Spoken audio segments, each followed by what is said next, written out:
Hello again, everyone. Edwin Learnard back once again. In this YouTube astrological segment, I'm going to be talking about why we need Aries, and yes, this does apply and pertain to the Sun, Moon, and Ascendant. Well, first off is we need Aries because they will often fight the battles for more passive and submissive people like Pisces and Cancer, who are often much more timid than Aries. Now, and those signs often have difficulty in making a stand. Now, Aries may often do that for them. They will often fight the battles for those that can't fight for themselves. Now, Aries may often have unbridled and unprecedented courage and fortitude.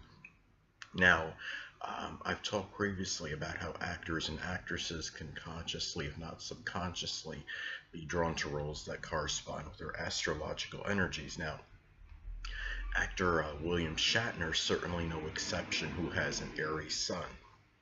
Now, some of you may remember he played Captain James T. Kirk on the iconic television show Star Trek.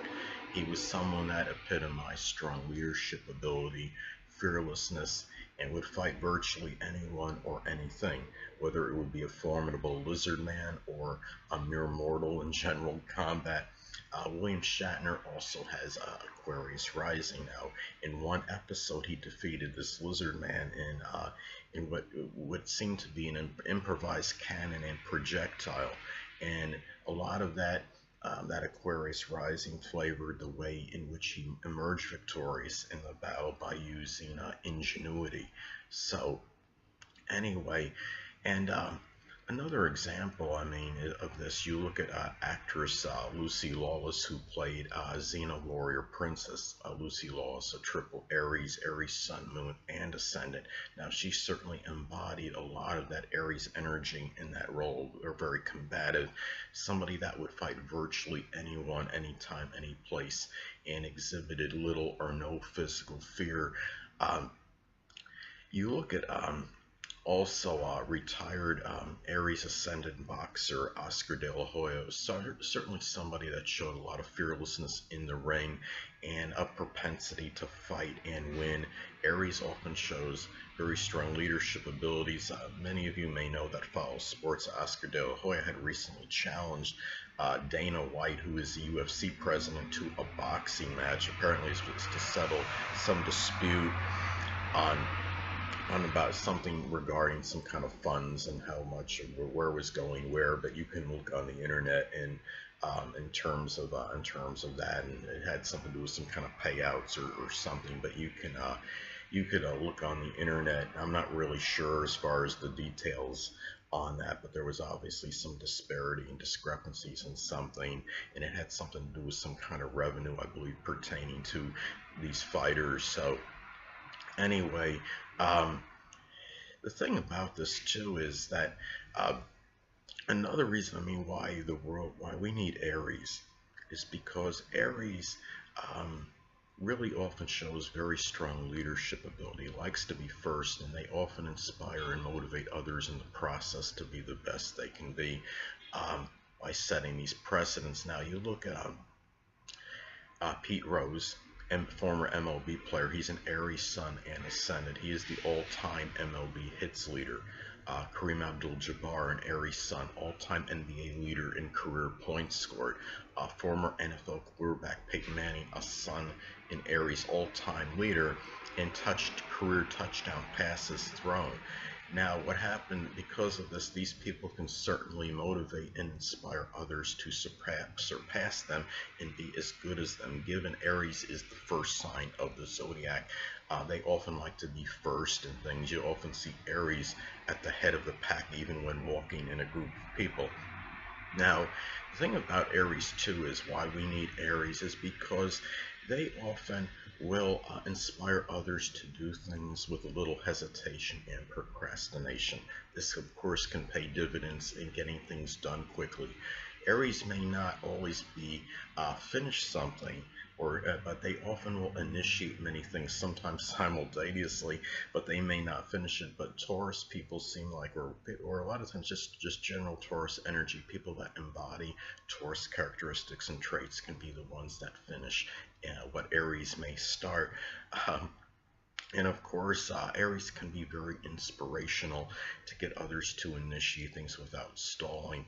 Aries is a sign too that we need them because they could show great leadership prowess and ability even if they're in a subordinate or subservient role. Um, it was interesting. I had an Aries Sun supervisor one time at a retail store I worked at. He just kind of quietly said to me, "Be a leader." Um, and I would like to have answered him astrologically, stating that I have Taurus rising and Aries on the cusp of the 12th house, of course, of limitations and restrictions. So it might be harder for me to show leadership prowess and ability than a lot of other people. And there might be certain reluctance in showing leadership qualities and abilities. But hey, he wouldn't have understood. Now, another thing too is why we need Aries is that they often have very strong pioneering energy. You look at Dane Rudhar. He's a renowned humanistic astrologer, the late great Dane Rudhar. He had a sun in Aries, and of course he was the pioneer in transpersonal astrology according to Wikipedia. Now another thing too is that Aries, having their unbridled courage and their fearlessness, they will often inspire others to accomplish feats that others wouldn't even fathom or even contemplate. You look at the late great, very prolific escape artist Harry Houdini, who had an Aries Sun and Aquarius Ascendant. Of course, he was renowned for doing these death-defying feats that hardly anybody would ever even envision or attempt to do. And given he had Aquarius rising, I mean it's a B rating, but I'm going to go with the Aquarius Ascendant, is that he had the need to do things that showed a lot of courage and fortitude and valor, things that were very unorthodox and unusual, and doing so as an escape artist obviously was a very unconventional profession. That would be a vast understatement. And again, Aries, I think why we need Aries too is, again, going back to how Aries will often fight the battles that that others may be reluctant to fight. I look at somebody that strongly was a prototypical Sun.